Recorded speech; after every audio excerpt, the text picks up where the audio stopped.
sponsored in part by DollarSeed.com for your flowers, vegetables, and herbs. All organic seeds, all only $1 a pack. DollarSeed.com. And by WillowSpringsSoap.com. Handmade soaps with simple, recognizable ingredients, making soaps using the cold kettle process while using traditional methods.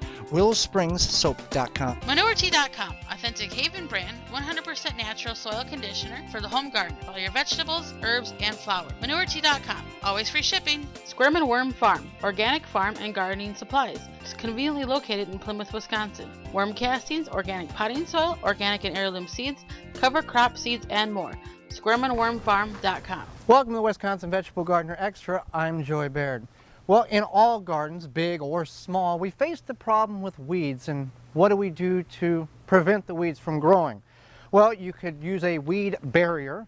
You can also get in here and pull the weeds out as they become, as seedlings, or you can wait like we have done, and we've neglected the garden.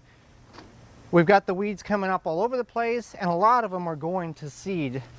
And you want to try to catch them before they go to seed, otherwise you're going to have the problem again next year.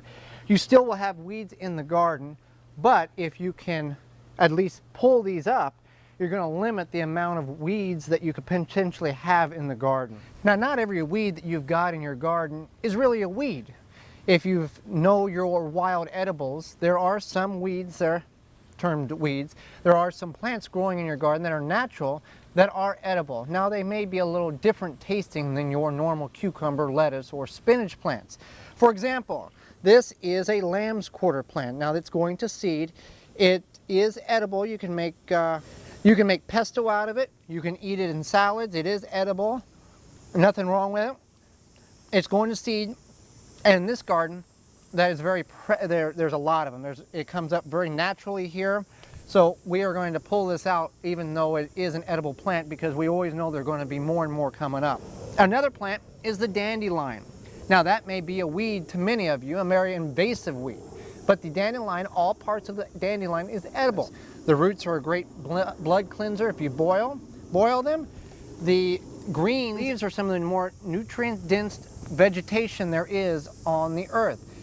So it may be a little bitter, and you may need to cut it a little bit with other leaf lettuce, but it is edible as well.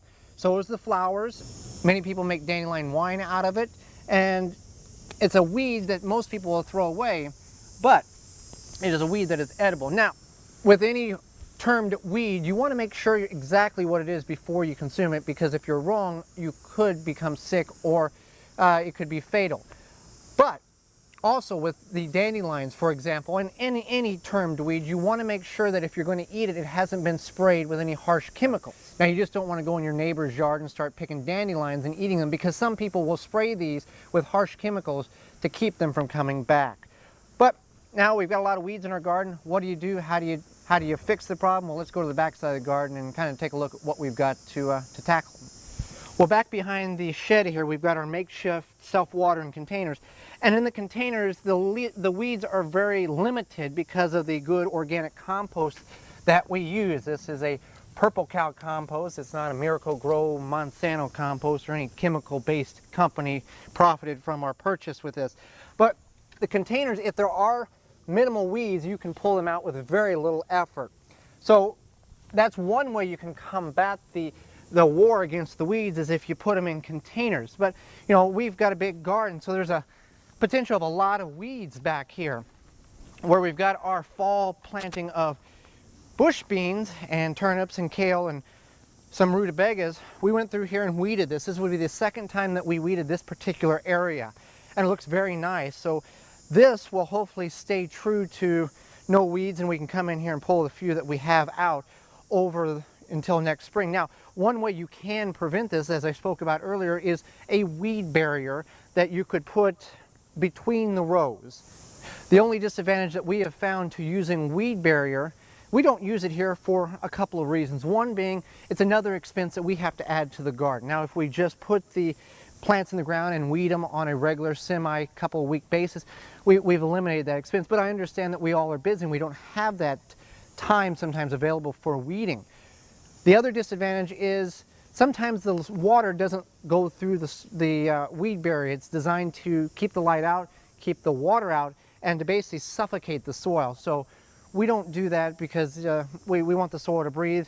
If the weeds come up, it adds another potential addition to our compost pile. If you get them when they're young, they're going to break down much easier. If we pull them now that's got the seed pods on them, you want to make sure your compost pile reaches 160 degrees Fahrenheit core temperature for 3 consecutive days, and that'll kill those seeds so you're not respreading them next year in the garden. Now this is Creeping Charlie, and this is a very invasive plant, and it's virtually impossible to get this eradicated from the garden. You can see it actually will grow underground and then come up in a different area. And the best thing you can do is just wait until the soil is somewhat moist and at least be somewhat gentle with pulling it up and extracting about as many roots as you can. As you can see there in just that little area, you can see the vigorous amount of roots that we've got.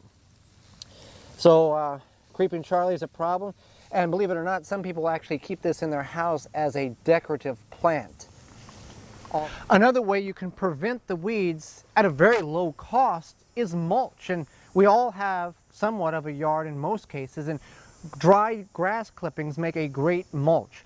So what we did not do this year was mulch at all because of the excessive moisture. You typically mulch to hold the moisture in, and we just never got around to doing that this year. And putting mulch around tomato plants and down the rows between the tomato plants will greatly reduce the amount of weeding that you will have to do, whether in a large garden or a small garden. One thing you want to avoid would be wood chips. One, because it takes a very long time for the wood chips to break down, and also second, you don't know what diseases those wood chips have. Most cases they chip up trees that are dead for some reason or another, and science studies have shown that diseases in those wood chips can still be transmitted into new areas a year after the tree has been taken apart. Now another thing, if you've got a lot of pine trees, you may want to avoid using pine needles as a mulch, simply because they can change the pH level in the soil and actually hurt the plants that you're going to put in next year. But if you need to lower your pH level, that is one of the options that you can use, is the pine needles from pine trees. And they typically call that in the industry pine straw. And that can be used as a mulch, but I wouldn't recommend it because that can affect, again, the pH level in your garden soil. So we'll just get all these pulled up. Well, there's a good wad of roots there, and add them to the compost pile, and at least the garden is giving back some good organic compost that will mix into the garden for next year's growing season.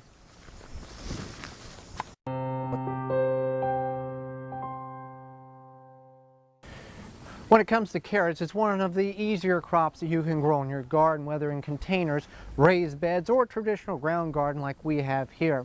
They take about 70 days to reach maturity, but the best type of carrot is a fresh carrot. So at the end of the growing season, what do? Do you really want to harvest them, put them in your vegetable crisper in your refrigerator, or in the basement in a sandbox basically to preserve them over winter? Well, the Amish have a great technique that they've used for generations, and what they will do is they've got them in the ground, and they'll take leaves as they fall in the fall and mound over top of the carrots, and they may have a mound 2 or 3 foot tall, and whenever they want fresh carrots they can go out and move the leaves around and pull a fresh carrot out of the ground no matter how cold it is. The carrots won't freeze because of that thick insulation of leaves, and then the more snow they have on top of it adds even more layers of insulation. So it's a great way to use nature outside as a refrigerator or a winter root cellar, basically, as you want to call it, to store the carrots outside.